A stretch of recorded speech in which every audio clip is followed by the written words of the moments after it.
Thank you very much, fellow Kenyans. I'm BABU OWINO, Member of Parliament for Embakasi East constituency. I want to take this opportunity to condemn the gruesome murder of one Albert OJWANG at Central Police Station, Nairobi. I want to demand that the officers who committed this heinous act must be arrested and charged with murdering one innocent man, Albert OJWANG. The apex of the law, the Constitution, and the Penal Code outlines clearly on how matters should be dealt with once an arrest is made. Going to an extent of murdering an innocent man, moving all the way from Nairobi, wasting government resources in the name of Subarus, going down to Homa Bay, passing so many counties to arrest one person whose only mistake was to speak the truth on social media, was only to outline how Kenyans are suffering, was only to show Kenyans that there is high cost of living, that there is overtaxation, and that there is unemployment in this country. By pointing out unruly officers in the government by the name Eliud Langat, who is a Deputy Inspector General of Police, you take an opportunity to go all the way to Homa Bay, arrest an individual, arrest Albert, move all the way back to Nairobi, noting that there are so many police stations within Homa Bay County. You bypassed all those police stations, came back to Nairobi, took an innocent young man from the dad with an intention to kill, premeditated the death of one Albert OJWANG. Reaching Central Police Station, you tell us stories which we only hear in movies that Albert OJWANG hit his head severely on the on the wall. Does not add up. It's so sad. And what a time to live in this country, Mr. President, under your watch. You need to take time and reflect. You need to sit alone for a whole day. Reflect how you were brought up. Reflect how your mom brought you up. As you always say that you are brought up from a very humble background. Reflect on that. Reflect how far you've come to where you've reached.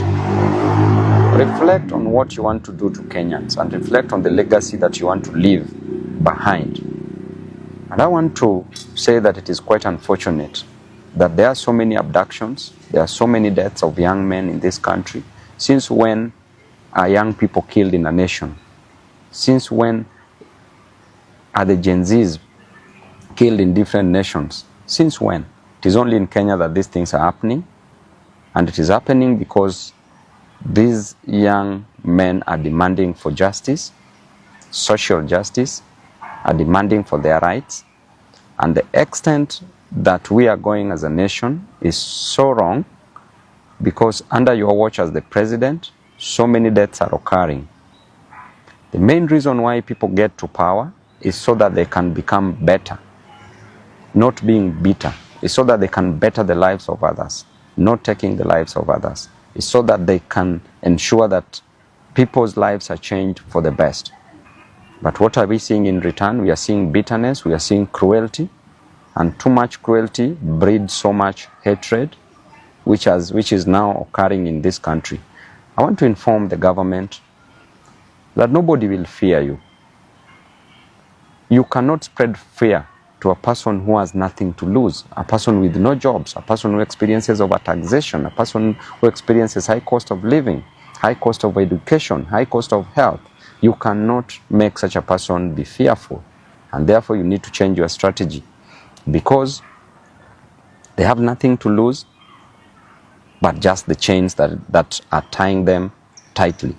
And I can assure you that within no time there will be serious actions in this nation because people are hurting, people are going through a lot, people are depressed.